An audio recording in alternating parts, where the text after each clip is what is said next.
There she is, all ready for travel. All ready to head to Sturgis.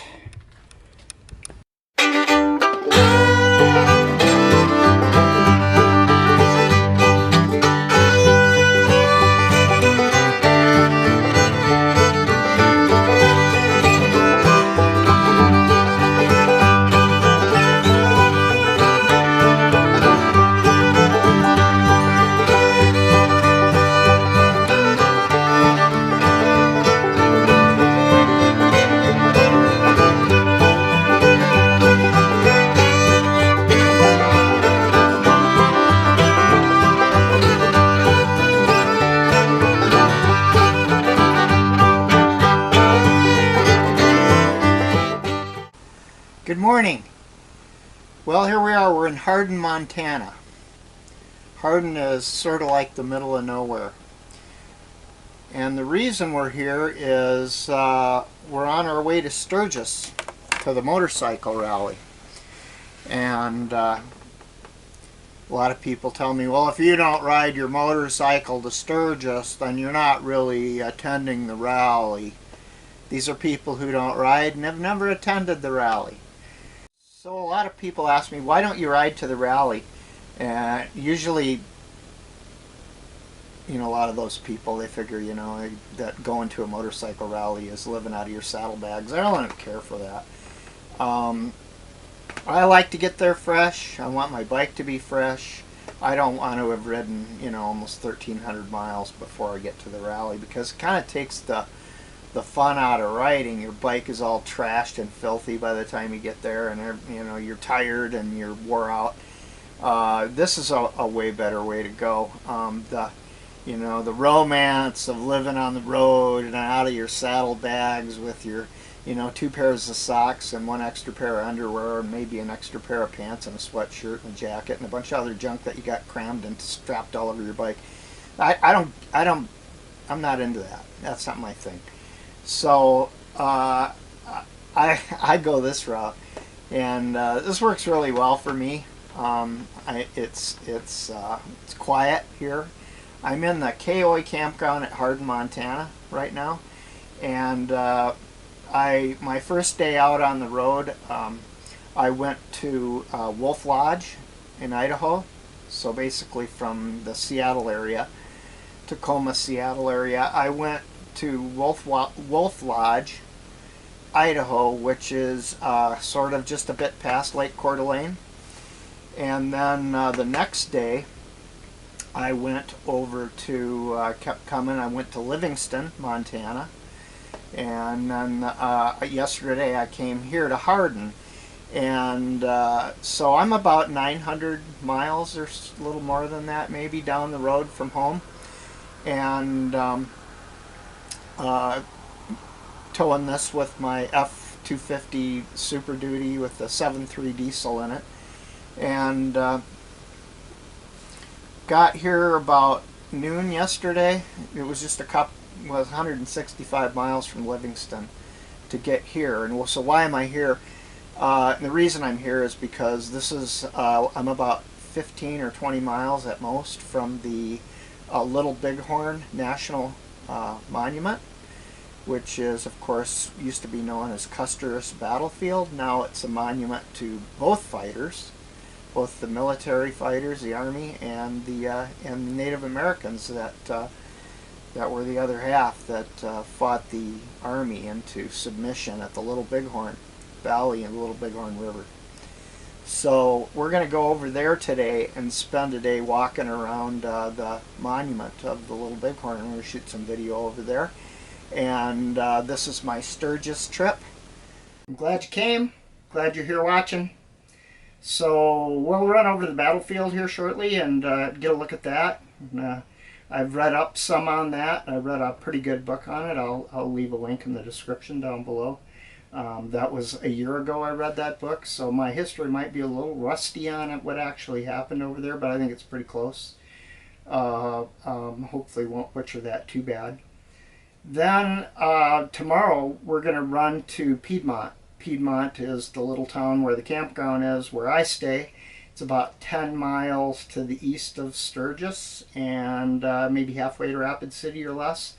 And there's a really nice little campground right there that I use. It's it's kind of off the beaten path, so you know, it's pretty quiet over there, and it's mostly the same people that come every year. This will be my 4th year on that same site, and I reserve it every year before I leave for the following year. So I know the owner over there, and he's a great guy, and he runs a really super cool deal. In fact, it's not an RV park per se; it's actually a wedding venue. So he takes care of people's receptions that want to have their wedding out in the country and that kind of thing, and that's all he does. He makes his whole year's wages during the summer running wedding receptions, so it's pretty cool. And we'll get in there tomorrow and set up.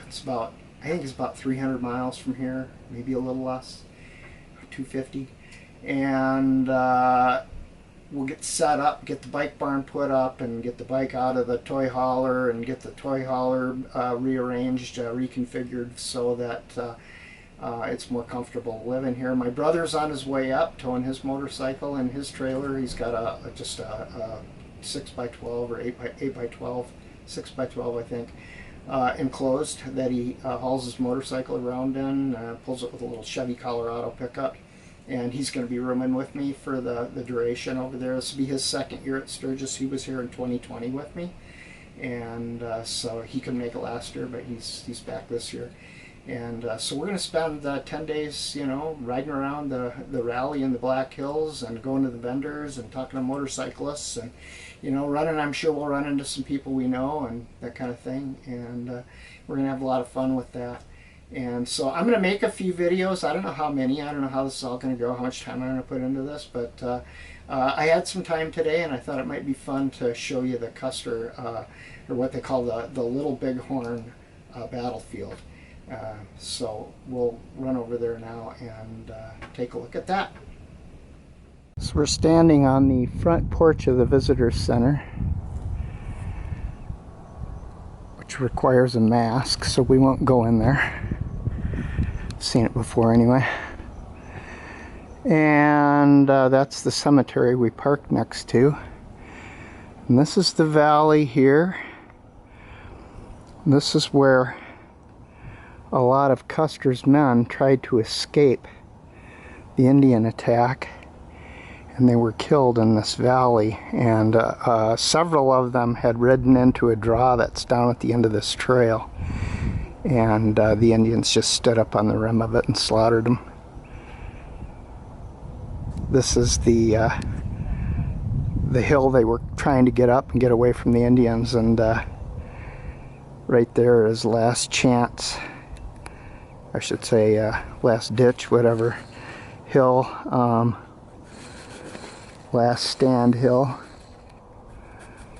Right up there is Last Stand Hill, and they were attempting to flee the Indians from the Little Bighorn River, which is down below here. It's down in those trees. You can see the traffic on I-90 down there. Goes right by it. And so when you look down here, you can see this ravine. There's a trail that goes down there. We'll walk down there. And a lot of Custer's men were killed in that ravine right down there. So we're about to walk down the pathway here to the Deep Ravine. Sign warned us of rattlesnakes and such like that. So we'll probably want to be careful that we don't run into any of those. Now what's interesting, when I was here as a little kid, they just had the white markers for the soldiers.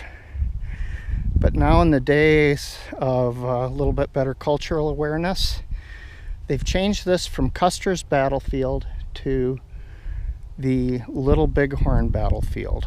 And that way, you know, there's a lot of Indian fellows that died here too, young guys. And so they are memorialized here. And their markers are red, and they're all pretty new because they haven't been here that long. So they made this, there's the last stand hill that you see up above to the right, and then to the left of that, almost on the same ground, just next to it, you can't see it because of the hillock that's in between here and there, but there's an Indian shrine memorial to their fallen. And these were all soldiers. These were Indian warriors that were trying to defend their way of life. So this particular marker you see right here is Wasiku Sapa. It translates as black white man, and he was a Minn-Kota Sioux warrior, and he fell here on I think I can read it, June 25th, 1878 was when the battle took place. It was very short. It was only maybe an hour or so. So let's walk down further.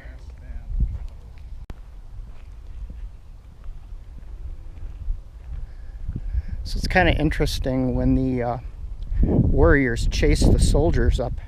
The Indians, if you see that big grove of trees down there, the Indians were all camped down there. They had a huge camp down there. There was, I don't know, several thousand of them. Men, women, and children all camped down in that grove of trees down there. And that area on the map is Gary Owen. Gary Owen, interestingly, is the song of the unit. It's their unit song that they sang, drinking song that they sang, and that was where the Indians were camped, in that grove of trees down there. So when Custer and his men rode into the Indian encampment, and they rode in from that way down there, kind of where that clearing is way out there, they were coming up the river basin. Behind him was about 350 other guys under Major Reno, who was an interesting character if you read about him a little bit. And he and Custer didn't get along at all. Custer was out a few hours ahead, and then there was some Army scouts scattered here and there. But the Custer knew from the cooking fires, the smoke of the cooking fires from a peak in the far off distance, he knew this is where the Indians were. And he rode up the Little Bighorn River and rode right into this grove of trees where they were all camped. And he wildly underestimated the number of warriors that were there, and the rest is history. So if you look down, this is kind of an interesting place in the park here. You can see all these white markers. When Custer and his men were trying to get up out of that river valley down there, they were coming up this hill, and many of them tried to take refuge in this ditch that's up ahead of us that we're going to go look at, and they were slaughtered there. And then the rest of them, or a lot of them, were slaughtered all the way up this ravine here. You can see those markers all the way up, and if you look right up here to the left, that's as far as they made it. And that's where Custer and the rest of his men were all killed there. The rest of the people, well, not just there. There's another place on the other side of the road that goes out to the Reno encampment, but we're gonna go, we'll see that then. Here's a couple of troopers here that fell here, and these markers are approximated. They were marked by some people that cleaned up the battlefield, the soldiers that cleaned up the battlefield. They marked these markers, or not these markers, but they marked these spots with I don't know, sticks or what have you, where each guy was fallen. That's what sort of puts these markers where they are. So there was 2 soldiers from the 7th Cavalry that fell there. And then as we walk down this trail into this ravine area, you'll see a lot more of those markers where people fell. And it's kind of interesting to look up the ravine from down here, because you can see how they were trying to get away, riding their horses or on foot, even going as fast as they could go, and they just didn't make it. So we'll show you where the battle sort of started, and at the end of the book, in the links down below, I'll put a really good history book you can read. I'm a history buff, so I'll put a link to a really good book you can read about how all this happened. So a little further on down here, some more markers, cavalry soldiers that fell. And there's some noteworthy individuals here. There was some Indian scouts traveling with Custer, and they fell here too.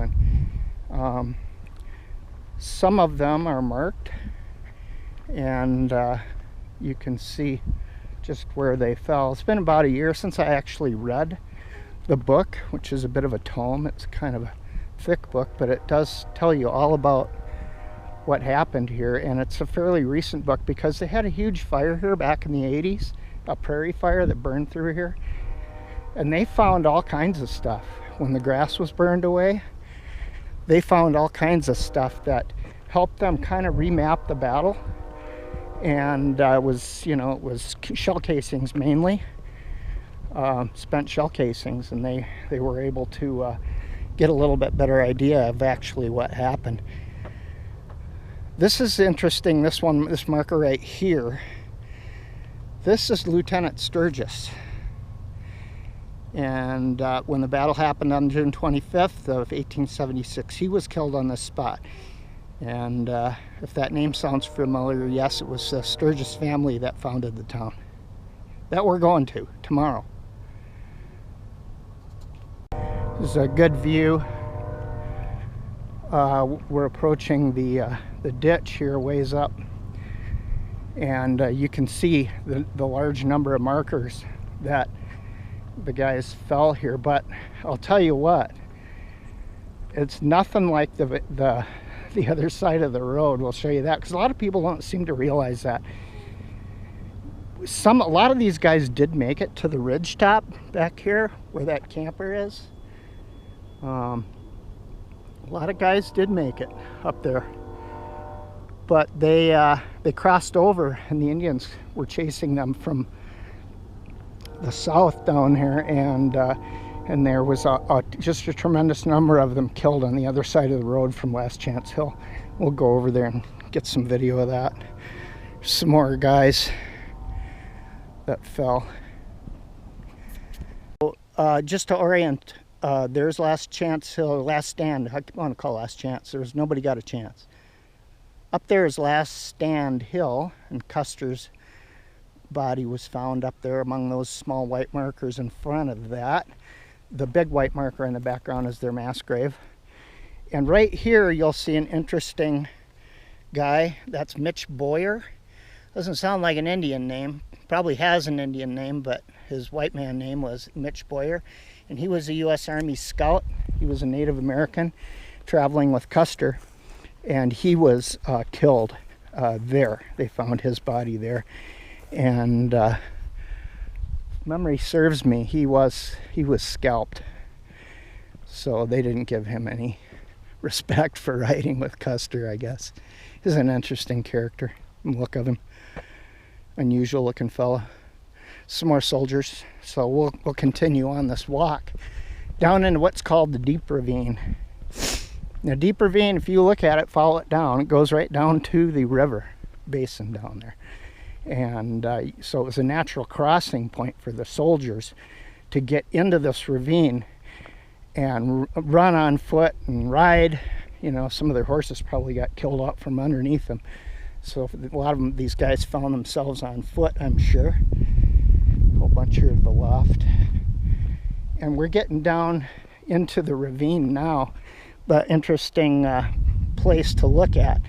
And you'll see where there's a lot of undergrowth and brush and stuff, but you can see every once in a while off in the far other side of the ravine there'd be a white marker where somebody went up, tried to get up that side. You see his buddies over here weren't doing too hot, so he tried to make it up that side. Looks like they've had some rain here. We got a erosion path in the trail here. Some heavy rains here at some point. So we'll just continue walking down, and I'll get back to you when we get down there.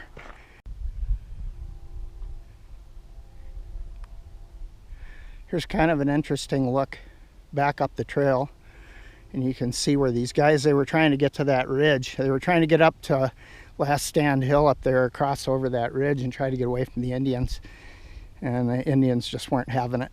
So yeah, you know, I don't know what your political perspective is on this deal, but it was different times we lived under then, but there's a good bumper sticker out there I've seen around here in this parts of the country a few times that said Custer had it coming, and he sort of did, you know.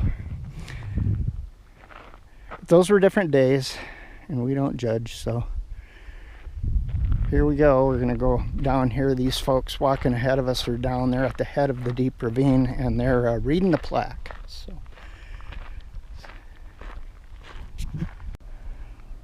So it was down this ravine. This runs straight to the river, obviously. It's called basically it's a natural drainage that's been cut through here by water that's flowed down over eons. And so this deep ravine here is where the Indians came up chasing after the soldiers. And later in the battle, I mean, there's a lot of fighting that went on right here. A lot of these guys had their horses shot out from under them, so they would get off and they would return fire on the Indians as the rest of the people tried to get to the top of this ridge line. Probably like these two fellows right over here to my left. Anyway, they later on, as the battle developed and it looked pretty bad, a bunch of guys, they figure about 40 of them, broke loose of the top of the ridge line and came back this way for some reason. I don't know, blind panic, who knows. I guess a lot of them didn't even take their weapons. They threw their weapons down and just ran for it. And they tried to take cover in this ravine, and this deep ravine, this has also been known as Crazy Horse Ravine or Gray Horse Ravine. And what happened was the Indians chased them down here, and they got up on these edges of this gully, and they killed all the soldiers that were down inside. And here's an artist's rendition of it right here.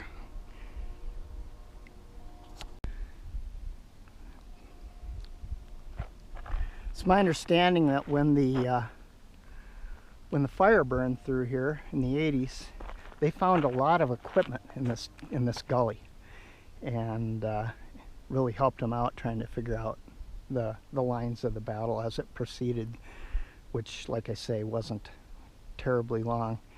Of course, some scattered resistance on Reno's men down the way went on for, you know, better part of 48 hours after the battle, but eventually the Indians decided they better get out of Dodge, so they picked up and left. And then Reno's men could get out. Reno, he was on a court of inquiry and all of that kind of thing, because even though he wasn't down here in this area, he was several miles from here. He had sent out a couple scouts to see what was going on, and they came down here, and eventually also another unit of soldiers came from upriver. They were coming off of a steamboat that was docked up there on the Bighorn River, and they rode their horses down the Little Bighorn Valley here, and just a couple days later, and they discovered that Custer and all his men lay here dead. So they cleaned up the battlefield and the best they could, buried the bodies and buried the horses, and went back to report it. And then the courts of inquiry began, and Reno and his men were all questioned as to what happened, the best they could tell, and why they weren't, I guess, among the dead. I don't know, but yeah. As we get up here, you'll see Custer's place where they found him. Probably the most accurately marked one in the place, I suppose. And this is where he died. And his marker has a black, I don't know, highlighting or whatever on it, so you can tell which is which.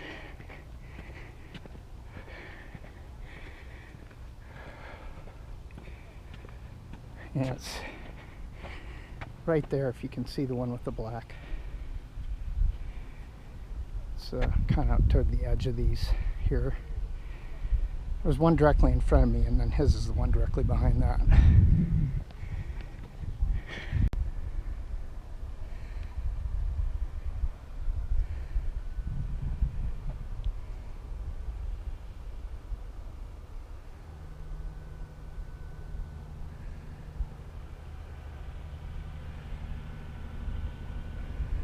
And you're looking down the trail where we just walked down and back. Way down there, it goes to the Deep Ravine, a Crazy Horse Ravine, Gray Horse Ravine, whatever you want to call it. And this is where Custer and his men shot their horses to use as cover and breastwork. We in there rest their rifles on, and the Indians just rode around them in circles and slaughtered them. And that's where they're all buried now, under this marker here. It's a mass grave marker. All but Custer, I think he's at West Point. He was here for a short time. They came and got his body and took it back to West Point, if I'm not mistaken. I could be off on that. I don't think he's at Arlington. I'd have to read back up on it. One time I knew. Here's the names of the guys that are buried here.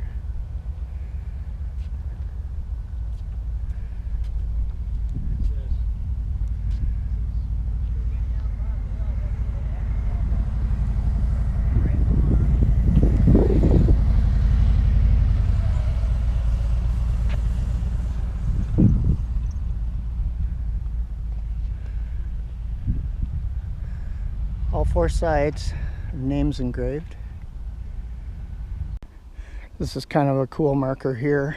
This is fairly new as well, and became known, I think, a little ways after the battle. But they drug the horses, all the dead horses, up here and buried the horses here. So this is the 7th Cavalry Horse mass grave we're standing in front of, and yeah. So. How's the song go? Whiskey for my men and beer for my horses, right? Okay, we're directly across the street from the last stand mass grave, and they put in this beautiful walkway, concrete walkway. If you look down here, you don't see any markers down in this ravine to the right. That's Highway 212 that goes to Belfouche and beyond. On the way to Sturgis, I took it one year. I didn't like it. It's not as good as I-90. It's a little shorter, but it isn't worth it. It's pretty rough in spots, kind of beat up. I don't know if they've done any work on it since then. That was 4 years ago, so maybe. I'm not taking it though. I just prefer, I'll stay on I-90. It's just easier with the toy hauler to stay on I-90. Here's a couple Indian warriors. They got kind of neat names, the translations of their names. Closed Hand and Limber Bones. These were Cheyenne warriors that fell here. So I may have said Sioux earlier, but that was incorrect. They're Cheyenne. I won't butcher there. I won't dishonor them by butchering their names in Indian, in the Cheyenne language. As young men, I'm sure. And so there's a lot of symbolism as to how this thing was designed. You kind of look at it and you think, well, that doesn't look like much. But we got to go down in it. It's kind of down and below grade. But there's the portals and stuff are this open portal. Let me show you that. This open portal here faces, like you could, you know, if this chain link here wasn't here, this chain fence, you could walk directly to where the soldiers are. And the reason for that is, the symbolism behind this is so it's forgiveness, and they open the passage for the soldiers in the afterlife to pass into the Indian area here. And it's sort of a, you know, thing for bring everybody together. We'll just keep walking down here. Give the souls of the soldier a free, easy way to get into the memorial here. We're going to go in the public entrance, which faces the National Cemetery and the Visitor Center. We'll just go right in here. We're standing dead center inside of the monument, the Indian monuments, metal sculpture there. The warriors on their horses, and it's really great they put this up. I mean, this is awesome. So if you look, we're looking out through the portal, and you can see this is the portal to allow the souls of the soldiers and the Indians to intermix, to come and go, you know, with forgiveness. And these wonderful stone tablets that have names of a lot of the Indians on them. And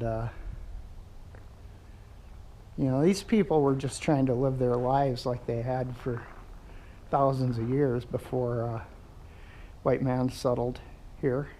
Not saying he shouldn't have ever settled. It could have been gone about a little bit better, but at any rate, it's a really neat deal that they put up here. Go right out this way, and there's all the stories and a lot of quotes from the Indian warriors that were involved in the battle. And we're looking pretty much due east here.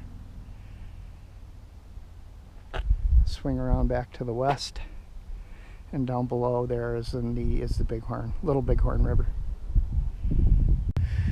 And in this tablet here, dip this down a little bit. I'm on the gimbal. I'm not very good with the gimbal, but you know that.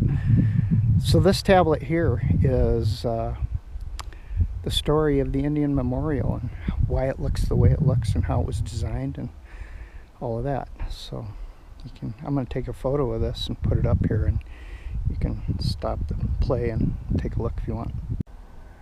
So I want to mention one thing. There was actually 5 tribes that fought here. Five different tribes. They were the Sioux, the Cheyenne, the Arapaho, the Crow, and the Arikara. And they were all down here on the Little Bighorn River, down in the trees far down below. So we're going to go down, get in the truck, and we're going to drive out towards the Reno encampment. And that's kind of a neat deal, and you can see a lot of how the battle progressed, because that's where Custer came into the Indians, was down that direction. He was coming up the Little Bighorn River here and rode into the Indian camp. His Major Reno and their men were about an hour or so behind Custer.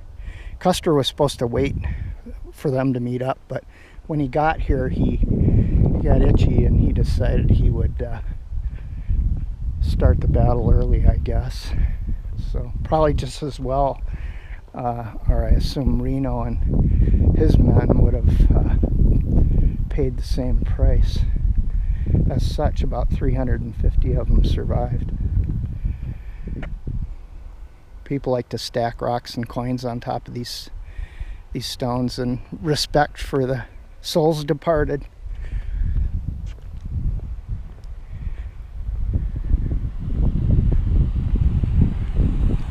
So that guy's driving out towards the Reno encampment. That's where we're going to be going.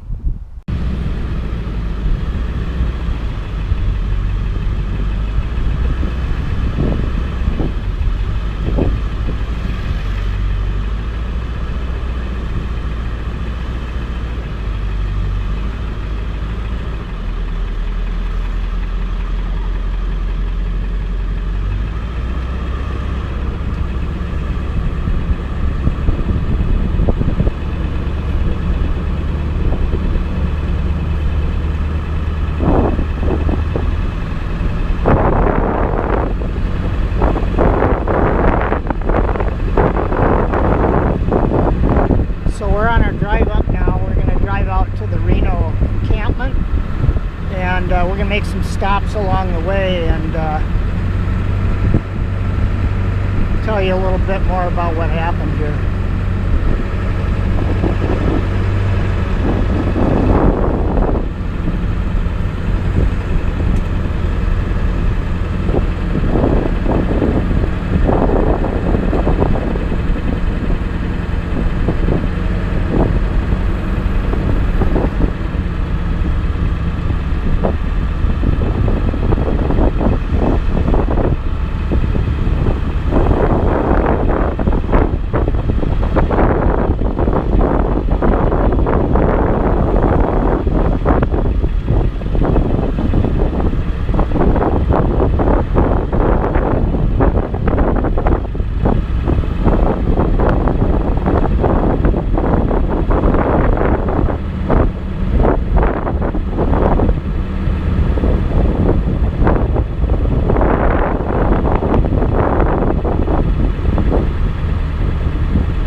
So looking down out my passenger window here, you can see, turn the air down, you can see down below, you see the train moving and you see I-90 down there, and then this ravine. That's the ravine that we walked down to.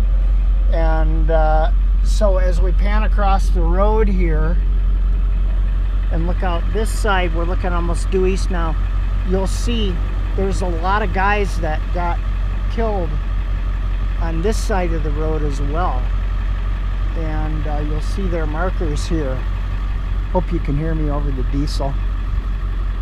And so a lot of them made it up over this ridge line and tried to get away by going down the other side, and they didn't make it much further than this. So now there's a whole bunch of them down the way here, and this was another one of Custer's companies that was engaged back over here, and sort of their last stand hill, if you want to call it that, was right over here. And on this side, we're on the other side of the road from the ravine now, looking this way. So let's see here. Yeah, there's a trail down, so we'll take a walk down there and take a look at that.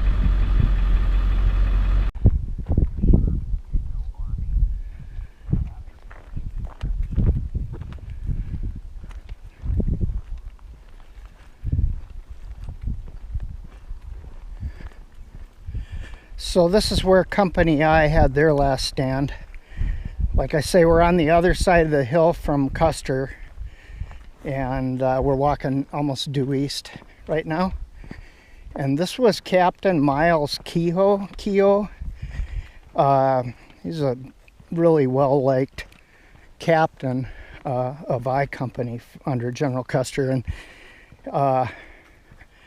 so this is where they fought their way to this place. And a lot of people, they don't bother to walk down into these, but this is really interesting down in here at the far end. And so they were riding on this side of the ridge, riding like due north, and they were taking positions where they could and returning fire on the Indians that were pursuing. And so you can't really get an appreciation for it, what happened here, because if you don't walk down here, because the ground is not flat, as you can tell, it's uneven. And so like this group of headstones is kind of down in a low spot. You can't even see it from the road hardly. But these headstones out here represent I Company of the 7th Cavalry.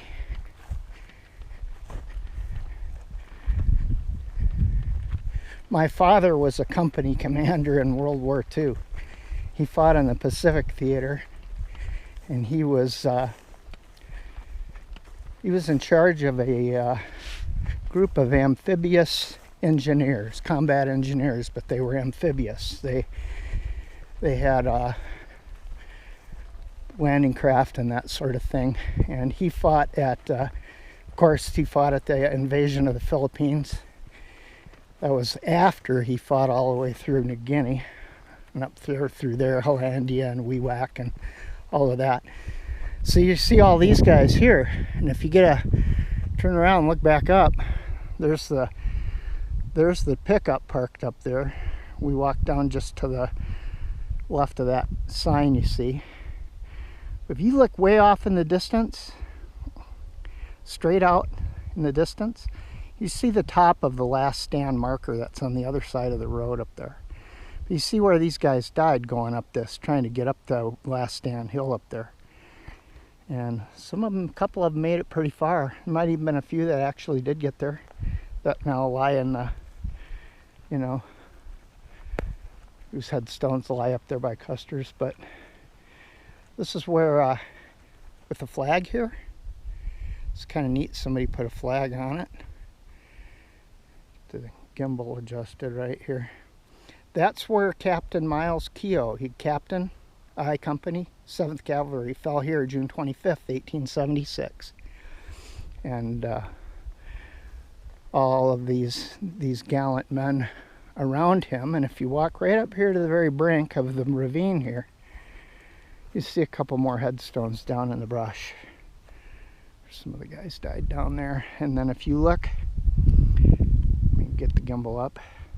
If you look up this ravine, hopefully they show on video, you can see that there are many headstones on the left and in the center of the ravine beyond of guys that they were riding this direction. They were coming this way. They were trying to get the last stand hill to reinforce Custer, and the Indians pursued them up over the top of the ravine, or the ridge line to my right, and then down into this ravine. And Keogh, he was trying to get the last chance hill up there, but he didn't make it. He died right here. And then his men followed suit. And yeah, so that's this is the story of I Company here at the Little Bighorn. Rest their souls. This here is Bear with Horns, and he fell here in the battle. Beyond is the Deep Ravine. To the right is the Visitors Center. To the extreme right is Last Stand Hill. And then on the other side, way down there, we just were looking at Captain Keogh's markers down there.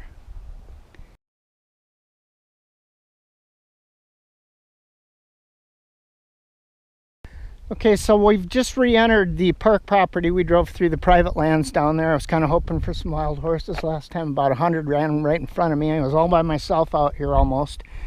And here come this big herd of horses down through. I don't know if they're wild or not. I don't know if there's a horse guy that owns them or what, but I think they were maybe wild ones. It's hard to say. I don't know enough about horses to tell you, but what we're looking at here right now is, see if I can put this in perspective here. You see right in the base of this ridge, you see the Little Bighorn River down there. There's a big hayfield on the other side with a bunch of hay bales in it. And you can see the river between there and here, and how steep this is with all of these ravines. And if you look down, point the gimbal down a little bit, way down there, right on that little peak right down there, just the very first one between us and the 3 or 4 that are beyond it, there's a couple white markers on top of it where 2 soldiers fell. And if you look to the right here, right near the river there, you see a marker way down there where a soldier fell. So where were the Indians? The Indians were camped in this on the other side of this grove of trees here, and their camp stretched several miles. There was thousands of Indians there. with their men, women, and children, and they were moving out. You know, they had left the reservation. They wanted back to their nomadic life before they were, you know, kind of maltreated and kicked off their reservation, or kicked off their land, and which, you know, sucks to be a conquered people, but that's sort of, unfortunately, that's what happened to them. And well over 100 years ago now, 125 or so years ago now, 150 years ago now, it's too late to do anything about it now. Well, maybe a little, but I don't know, hard to say. So Major Reno and his boys, they fled up these coulees here, and they went to this high ground on my left, and that's where they formed their defensive perimeter. And you see there's a monument. We'll go down there in a minute. They had a hospital set up there, and the Indians spent the next day or so. You see way down there in the flat down there is a marker right by the river. And that's where the battle started, was right out before us here, at least for Reno and his guys, and it's sort of where Custer started it too. Custer started a little more to the right. He rode into the trees down here to the right, and that's where he encountered them. So we'll go on down to Reno's encampment. So here we are, we're at Reno's encampment. I don't know what they actually call it, what the real name for it is, but this is where he set up his defensive perimeter, and they put a trail in here that you can walk around it, so you can walk around the trail. And this is where he came up. You see the Little Bighorn Valley down below there with the I-90 in the far background, and the trees. That's where the Little Bighorn River is, and it just kind of winds through here. So this is where Major Reno came back up to when he ran into Indians at the head of that grove of trees down there. And things got confusing, and it wound up being a route all the way back up this hillside here. So we'll walk down this way. It's kind of some interesting things to see down here. You can imagine, I mean, where you want to be is the high ground, right? And the Indians were chasing them, so they had a little advantage. At least in the ground was good for fighting, but the outnumbered by the Indians wasn't that good. I mean, they suffered. There's several of them were killed off here. One guy laid out here for almost 100 years before they actually found his body. Still, you can see pictures of it. Look it up on the internet. There might be a picture in here. I think I might have one. I'll put it in the video. But he laid out here. I don't think he was found until sometime maybe in the 60s. I can't remember exactly. So, retreat crossing. When Reno had come up the river valley from our left towards this grove of trees where the Indian encampment began, and there's the hay bales and the hay field out there, and you see this little ravine down here and this opening down here where the river is. That's where Reno retreated with his men up this valley to this high ground, so that they could at least have some advantage. Some of the fighting took place right there. You can see the river kind of goes down and then makes a bend left and then a bend right. It's hard to see it. I can kind of tell it from here. In that was what was known as the timber fight, and that was what Reno had at the start of their retreat when they figured out that they were in a world of hurt because of the numbers of the Indians. They figured out they had to reverse course, but they took cover in these trees initially and returned fire on the Indians from there, and eventually made it up here to where we are now. And so down in and amongst those trees down there is really where this whole thing started. You see there's the pickup over there behind us. That's looking due east now, and the monument that marks this place where Reno had his perimeter, his defensive perimeter. So we'll walk this little trail. It's very nice.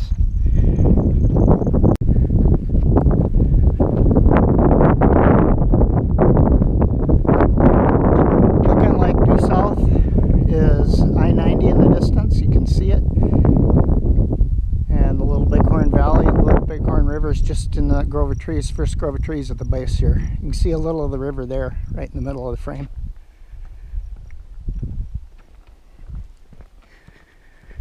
So this area to my left here, this broad area is a little depression. So there was some cover here. If the Indians are shooting from the bottom, they'd be shooting over your head if you're standing in this depression here to my left. And you'll see a marker right in the middle of it. That's where Reno set up his field hospital. He had a lot of wounded men by this time. Some lay bleeding and dying out here, hot. And after a little while, you know what the chief problem was, right? Water. They were running out of drinking water. So they had to try to get through the best they could with the water that they had for their wounded. You know, wounded guys, they suffer hypovolemic shock, or they lose so much blood they go into shock, and they get thirsty.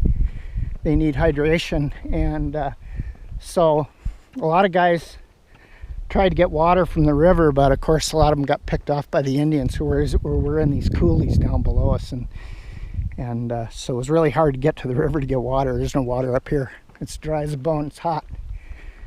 Probably 90 here right now. And that's right there. Looking back towards the pickup through the low spot there. Great place for a field hospital. It's got good cover there. Of course, the Indians could lob rounds up in there, and they did, and they hit people once in a while. But they had this whole area surrounded pretty much, and but Reno had, you know, several hundred guys, 300 or 400 guys, and they were all lined up in pits, defensive pits. They dug these shooter pits around this perimeter, and any Indians that ventured too close got shot, and a couple of them got pretty dang close.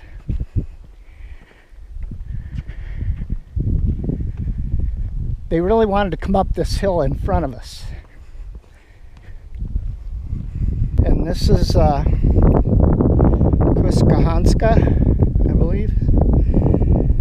His name translates out to Long Road, and he was a Sioux warrior, and he died here, Kanskahanska. I don't know if I'm saying that very well, probably not.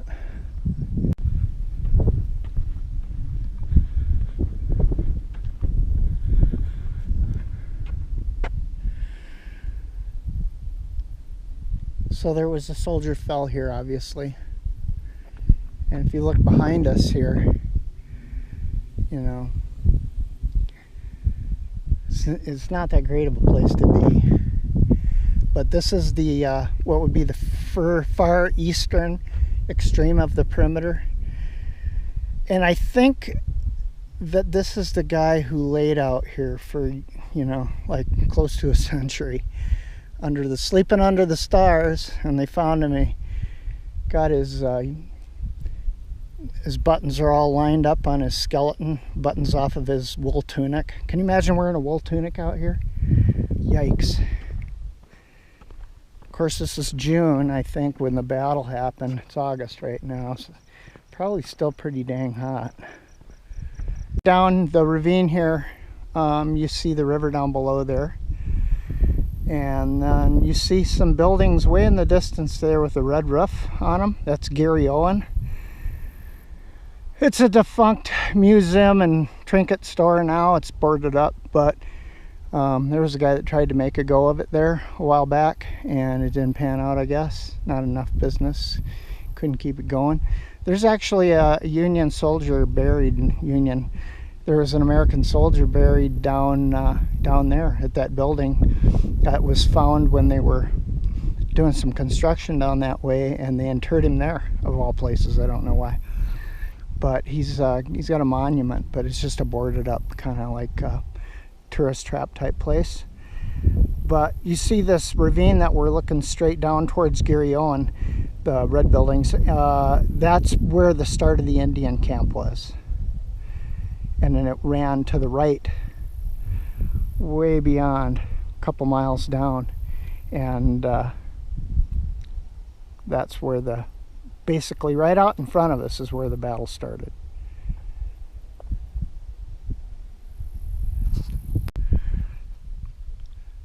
So we're right at the base of what they call Weir Point. Weir is the captain who made it down here with some men to see if they could locate Custer. And he looks off in the distance and he could see the Indians all whooping it up down there, which is, you know, last stand hill down there. And so he advanced to the top of these hills right here. There's another one over there, and he and his men, and but they couldn't stay here very long, and they could see that there was horses and gunshots, and that's where they figured, well, Custer's in the middle of it now down there. So yeah, pretty interesting. So this is Medicine Tail Ford. And this is actually where Custer and his men turned down into the Indians here, crossed the river right at where these trees are, and started the fight for them. So Custer had been riding along this ridge. He'd come up the river from the south, and he was riding along this ridge line. And this ridge kind of drops away to almost to the river grade right here. And so it was a natural place for them to cross and make contact with the Indians, which, given how small number they were versus how many Indians were, I can't imagine what he was thinking. But here's a artist's rendition of it right here, and you can see the soldiers riding the river is just beyond their horses there, and where the U.S. flag is, and on the other side of the river was the Indian encampment. So looking back up at it today, where all those buildings and barns and all that kind of thing was, that fence, that corral and stuff that's over there, private land, that's where the Indians were camped out. And Custer crossed the river right here. And then when he decided he was in a lot of trouble, they came back across and fled up to Last Stand Hill there. Right there, there's a coulee right here, and you can kind of see some like bluish colored, different, lighter green colored trees, and the darker green behind. That's where there's a coulee there. And this is where Custer's troops fled the Indian camp and fled back up with Indians in hot pursuit on their tail. This is where they crossed back across the Little Bighorn River and tried to make their escape. And then they, as you can see, if I just pan across this way, that's the ridge line that Last Stand Hill is on.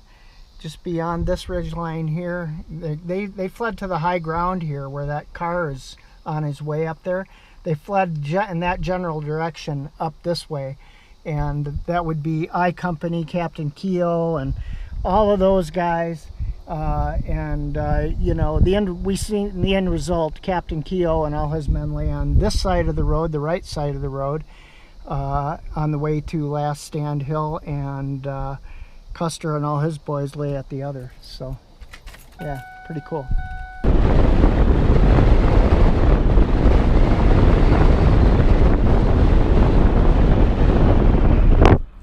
And so here we are back up at Last Stand Hill, and you can see by all the markers we passed on both sides of the truck, more or less, you can see that we sort of drove the exact way that Custer and his men got to this spot, and we know what happened to them then. So anyway, hope you enjoyed this video tour of the Little Bighorn battlefield, and and it's a pretty neat historic place if you're into that sort of thing. And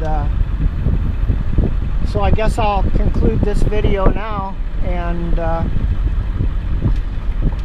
tomorrow we'll pack up in the morning early and we'll head for Sturgis. There's a lot of motorcycles here today, a lot of them showing up. A few guys I talked to, they're all on their way to the rally. A lot of these trailers and motorhomes and stuff, the toy hauler trailers and stuff, they're all going to the rally. So see, here's a bunch of Harleys parked over here on the right, and some RVs and stuff, some more bikers right there. Yeah, so I hope you enjoyed it. I enjoyed telling you about it. I hope I didn't butcher the history too bad. And yeah, we'll see you next time.